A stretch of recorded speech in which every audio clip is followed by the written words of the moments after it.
Hi, welcome to Six Questions. This is our podcast sponsored by Save Our States. I'm Trent England, the executive director and founder of Save Our States. Very glad to be joined by a real conservative warrior, someone I've known for a while now, Lori Roman, who is the president and CEO of the American Constitution, ACRU. Lori, good morning. Good morning, Trent. Yeah, thanks so Great much to be for with you. Yeah, it's great to have you here and get to talk to you this way with our audience. And first question, very simple. Tell people about ACRU and what you do. American Constitutional Rights Union was started about 22 years ago by two close advisors to Ronald Reagan. The first was Bob Carlson, who was considered the father of modern welfare reform. And someone else you'll recognize, and that's Attorney General Ed Meese, who was our founding board member. And we're very, very fortunate that he is still on our board and still giving us regular guidance, and just an amazing person. And so many other folks on our team have been there for 20 years or more, like Ken Blackwell and Morton Blackwell, as we say, the Blackwell cousins. And we fight to defend constitutional rights. And mostly what we focus on is First Amendment, Second Amendment, election integrity, border security, and very recently, in the last 2 years, I believe we were the first national organization to come out in early March 2020 against what we deemed the crisis tyrants. And those were the folks that were using COVID as an excuse for their authoritarian impulses. So we've been fighting vaccine mandates and shutdowns and everything related to that for, unfortunately, 2 years now. So that's been our main emphasis, and election integrity. And that's what brings us here today, right? So election integrity is something that ACRU has been working on for a dozen years. We were one of the first organizations in the conservative movement to work on this issue, and we're still at it every single day. That's great. Second question, jumping back just a little bit to your own career path. You worked at General Motors, and the car industry has been very much in the news in the last couple of years with all kinds of problems. And then you see people talking about, can we shift, within a period of, years or maybe a decade to all electric, and yet they can't get the electrical components for the cars they're making now. I'm just curious if you have kind of, from someone who's worked in that industry and now works in politics, kind of a view on what is going on in the auto industry and maybe what the future is. Well, it's been a while since I was in the auto industry. After I left, I created a little bit of trouble by coming out as a former General Motors management person who openly declared that they shouldn't be bailed out, which got me a lot of negative attention and maybe a little positive. But my experiences with General Motors and the auto industry generally are that very slow to innovate. It's difficult to innovate. Union contracts really do hamper a lot of what's done and the profitability. And frankly, problems with the union workforce also hampers that. So putting all of our hope on a quick innovation and a quick transition from the perspective of the industry itself, I would say, is probably naively hopeful. And that's not even getting into what I feel about what is a lot of the corrupt thoughts about and why some people want to go green. I just think there are a lot of ulterior motives that have absolutely nothing to do with going green. So aside from that, I would just say, from my experience in the auto industry, I wouldn't put a lot of hopes and dreams on their quick and successful innovation into this area. But also, just practically speaking, I was at a hotel a week or so ago out of town, and huge hotel. There were 2 stations to plug in electric vehicles. And then the parking lot next door had a big sign that said, no electrical vehicles allowed to be parked in this parking lot due to fire hazard. So in a major city around the hotel, there was almost nowhere to actually park an electric vehicle. Yeah. Now, it seems like there are a lot of infrastructure issues to be sorted out in addition to all of the innovation that's needed. Jumping back to politics, Lori, there's been a lot of focus over the last few years on how Americans are moving, I think especially during COVID, sort of moving to places that better fit with their cultural and political views. You're in Florida, I'm in Oklahoma, so we're both conservatives in pretty conservative states. I'm curious what you think about this so-called big sort. Do you think it's a good thing, bad thing, and what do you think it means for politics in the future? Many years ago, when I was the executive director of ALEC, I worked with Steve Moore and Art Laffer to develop a project called A Rich State, Poor State. And that project is still going on. But back then, we were evaluating really the migration and the economic environment in the states, and we talked often about how it does affect migration within the states. And that, I mean, we started that in 2009 or no, 2006. And so now this is it on steroids. Now you have really the impulses of what we call the crisis tyrants at ACRU driving people out of their states. I mean, literally driving citizens to flee as if and some of them have told me they feel like they've crossed over from East Berlin to West Berlin. This is a level of authoritarianism that we have not seen, and it's scary. And I can say I only hope that most of the people coming to Florida for this freedom continue to vote in a way that protects that continued freedom. And they're not bringing any bad habits with them as far as voting themselves some socialism. But in Florida, our motto at ACRU is live free. And after the first couple of months, we were so happy to see that our governor really believed that the state should live free.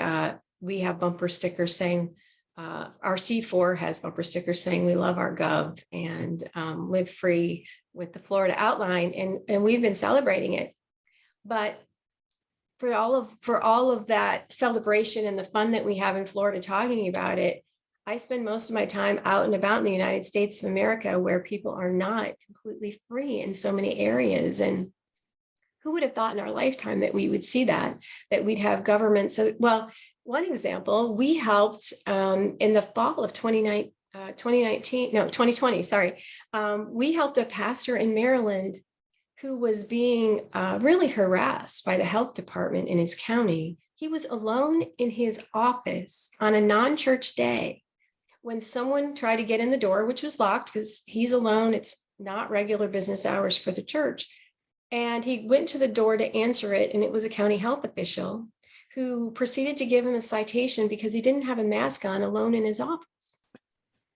So they gave him a citation. They threatened him with jail time, a $5,000 fine, and the closure of his church until the end of the pandemic for not having a mask on, alone in his office. So just think about where we are in America where that's considered okay. Of course, we mounted a PR campaign that made that, let's just say, disadvantageous position from the county and the governor, and things changed. And we got the pastor a lot of press. But who would have ever thought in America that we could be in such a situation? And personally, I believe that if a county health official leads a charge like that, they need to be named in our press releases and our PR. We shouldn't just say, oh, county health official, and I wish I could remember their name right now, because these people who make decisions like this to send people out to harass people who are doing nothing wrong, they should be named. I don't think they should be harassed, and I don't think we should be nasty or yell at them. I don't think we should picket their houses, but they should be named and be held accountable for those activities in the public square. Yeah, I totally agree. You mentioned the Berlin Wall, East Berlin, West Berlin, and I always remember the first time I saw a piece of the Berlin Wall, which was at the Reagan Library in California, and it struck me that one side has all of this beautiful graffiti on it, all this beautiful painting. It's very colorful. The other side is just gray. It's just gray, bleak concrete. And the thing to me that was so fascinating was that when that section was cut out and shipped to the United States, someone had spray painted W on the one side and E on the other side, as if people couldn't tell which side faced freedom, right? It's so obvious looking at it, which side faced freedom. And I think we see that in the distinction between these states that are oriented toward freedom, like Florida, and these other states that have been just terrible to people, like Maryland and Michigan in so many ways, and New York. No, that's fascinating. You do such great work. I'm talking here on our Six Questions podcast with Lori Roman. She is the president and CEO of the American Constitutional Rights Union, ACRU. Lori, fourth question. You've worked on a lot of issues in your public policy career. One of those issues is school choice. Why do you think it's important to fund students rather than funding systems? Well, many moons ago, I was also a college professor for about 6 years, and that was kind of the beginning of me getting into school choice. What I found was that the students who came to me from, by all accounts, good public schools, very well-funded suburban public schools, didn't know what a complete sentence was, couldn't write a 5-paragraph essay, didn't know how to research in a library back when people used libraries, and I got really concerned. So my work in school choice really came out of my work as a college professor, in that I was doing some real remedial education on the side and tutoring of my students just to get them up to speed to handle their course load. And even my students, when I taught 400 level classes, junior and senior year, I would find that they had managed to get through 2 years of college, and some of them still couldn't write a proper research paper. So I started exploring what I thought the answer might be. And the answer that I came up with then was competition and the ability for parents to choose the best environment for their children. And that's when I started an alternative school board association in Michigan many years ago, to really seek out people to run for school board who were advocates of parental choice and parental rights and fiscal responsibility. And then we did something really unusual. We invited charter school board members and private school board members to all join the same association. And those people are often shunned in regular school board associations. So without that competition and without that choice, I don't think we can ever fix this. I was also the director of school choice in the George W. Bush administration, and we advanced and won through Congress DC school choice. So we got vouchers for low-income children in DC.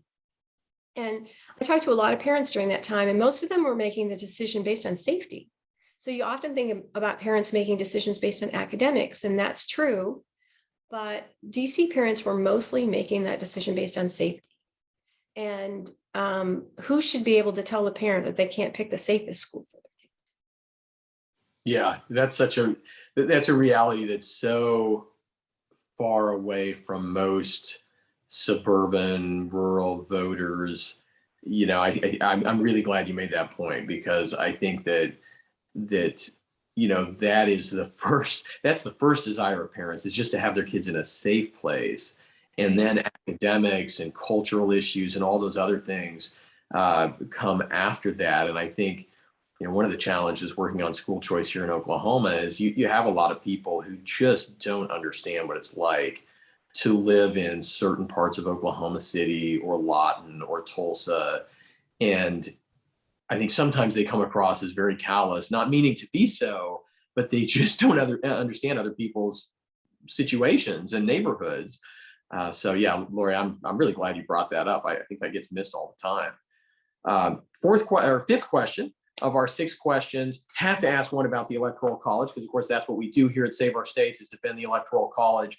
I know this is something you care about a lot too, Lori, and of course you're oriented toward defending our constitutional rights.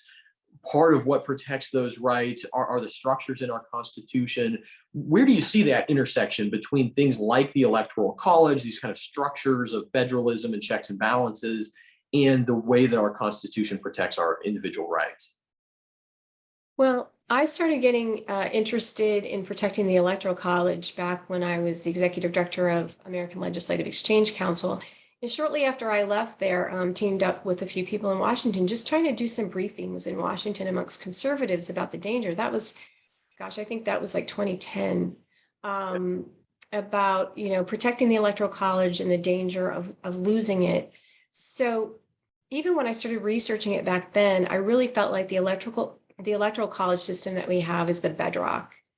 A lot of the battles that we're involved with at ACRU are really on top of that bedrock. But if you lose that bedrock, which really prevents really mob tyranny, you might call it, you have to protect the interests of all of the individual states. And I believe that's the brilliance of the founders. But it's really the bedrock. That what you work on is the foundation of everything else as it comes to election integrity, I think. If we lose that, the rest tumbles. And I can't emphasize it enough. And I'm really thankful for your work on this. We continue to speak out on it when we have the opportunity at ACRU. But your intense work on it, when no one else would kind of pick this up and tackle it, and it was a difficult subject back when you picked it up, it was a difficult subject to help people understand because they didn't understand the threat. What surprised me is the number of people who call themselves conservatives who I think have fallen prey to the national. And it's a huge disappointment to me that and to some extent, and this might be too big of a conversation for today, but to some extent, I think it goes back to what I've often talked about, the elites versus the regular folks. After I left ALEC, I really started exploring and started an organization that really focused on, this is not always about Democrats and Republicans, this is about the elites versus the regular folks. And the Electoral College is one of those areas in which I feel it is the elites versus the regular folks. The framers created a system in which regular folks' needs were represented and where presidential candidates had to speak to them and care about those. I believe on the side of the national popular vote is mostly elitist. And I don't hear many people talk about it in that framework, and that's probably a bigger conversation for another day. But I think it does fit into that elitist versus regular vote battle that I see playing out every day. And I see the strains of that in the COVID tyranny. I see it almost everywhere we look right now. It also is there. Yeah. Yeah, I think, that makes a lot of sense to me. We see elites, anytime the elites come up against something in the Constitution that might prevent them from getting their way, then they see that they invent some reason why it's a problem, whether it's the First Amendment or the Second Amendment or the Electoral College. And I mean, it's why all the work that you do at ACRU is just so critical to protecting our rights. Lori Roman, last question. We always ask this at the end of our 6 Questions podcast. Who is your favorite founding father and why? Oh, well, that's a good one. I often find myself I collect quotes, and I have books and books of quotes, and I'm kind of a quote addict. I find myself often quoting 2 people overall, if I kind of go back, Thomas Jefferson and Daniel Webster. Yeah. And so if I use my quotes as an indication, I would have to say that is the answer. In fact, I think I just threw around a Thomas Jefferson quote the other day, but in the midst of all of my quotes, there's an awful lot also of Winston Churchill and Margaret Thatcher and Ronald Reagan and C.S. Lewis. So there you got the gamut of all the people I like. There we go. Very good. Well, Lori Roman, President and CEO of the American Constitutional Rights Union, the ACRU. Thank you so much for being a part of 6 Questions. Where can people connect with ACRU online? The ACRU.org is our C3, theacru.org, and our C4 is acruaction.com. Wonderful. Thank you so much for being a part of the podcast. Thank you.